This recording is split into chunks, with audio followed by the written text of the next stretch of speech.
Welcome everybody, we're at the Pittock Mansion.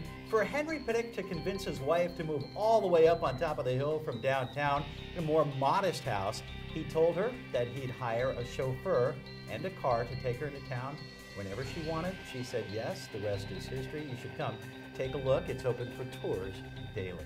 Welcome everybody, I'm Ken Ackerman. You're watching Comcast Newsmakers. Well, it's about that time again when researching a good tax preparer. There are certain things you need to know. Namely, if it sounds good to be true, it probably is. Please welcome Ron Wagner, Executive Director of the Oregon State Board of Tax Practitioners.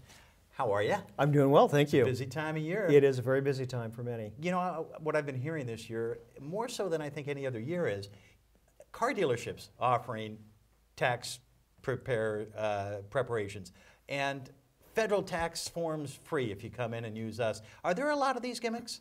There certainly are a number of them, and people I think are using more gimmicks during this economy to get people, to draw people into their business. And when you see something like that, does a red flag come up with you? Well, it may. I think that anytime that you are hiring someone to do something as important as filing your taxes, you want to ensure that you're using someone who is competent and certainly ethical in their business practices.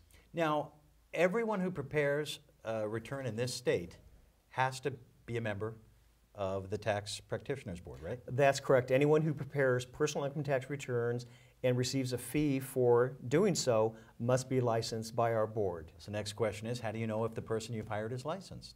The easiest way is to ask to see their license. It's under state law requires that they must post their license in public view. So if you go into your preparer's office, you should see their license posted in the office. If you don't see it, certainly ask to see their license. And it can be very dangerous. You could get scammed pretty easily with the wrong person. You definitely can. It can be very dangerous. And not only getting scammed, but you said there's a woman recently outside of Eugene who has prepared lots of returns. You found out something about her.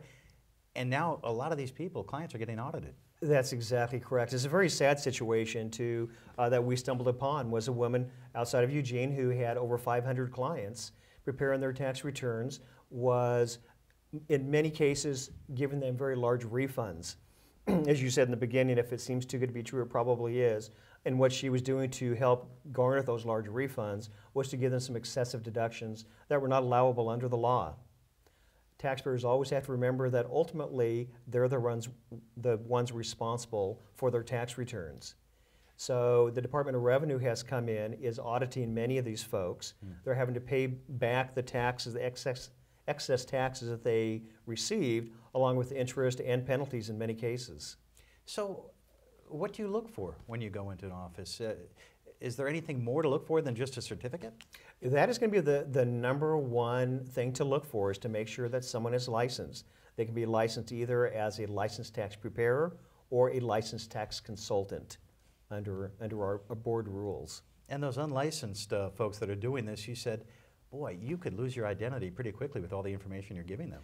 That is another risk that you run of using someone who is not licensed, thus not as professional as they should be.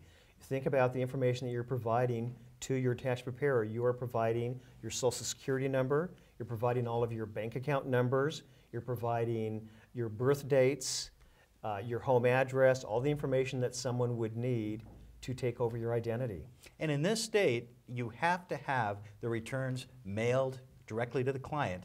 Under Oregon law, they are not allowed to have the refund sent to the person who prepared the return. It must go directly to the taxpayer. And probably directly to your bank account would be the best case scenario. That is certainly the safest way to go. Have it go directly into your bank account. It gets there much more quickly and is certainly safe. How about the online tools that help do your taxes? Any thoughts? Those can be a useful tool for someone, I think, primarily whose return is maybe not as complicated. And if it's a college student or someone who simply has wages, their income meets the requirements to use some of those free tools, they certainly can be a useful tool. I would say for someone whose return is maybe more complicated, that's the time when you may want to get some help with your return. Right. Ron Wagner, thank you very much for joining us on Comcast Newsmakers. We thank you for joining us as well. Make it a great day, everyone. Take care.